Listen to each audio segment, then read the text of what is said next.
May tatanong nga pala ako sa'yo, kasi babae ka eh.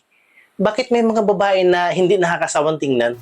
Ewan ko, ba't mo naman nasabi yan? Kasi meron talaga mga babae pag habang tinititigan mo, lalo kang mai-inlove. Meron din namang mga babae na nakakasawang tingnan pag tinititigan. Kaya pala in love ka sa akin. Hindi naman. Kasi sa'yo, kakaiba sa lahat.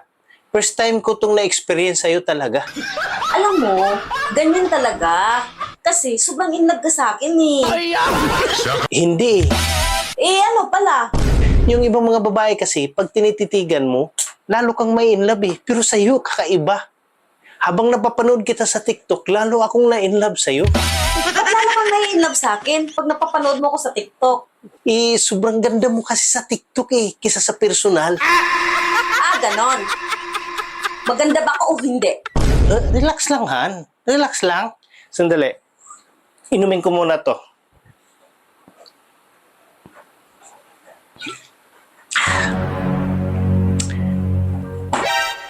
Oh. Han, ikaw ba yan? Bakit? Tayo lang namang dalawa dito ah. Kasi Han, sobrang ganda mo na.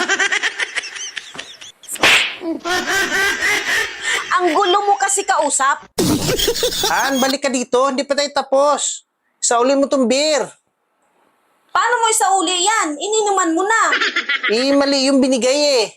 Paano naging mali yan? Iisa lang naman ang Red Horse.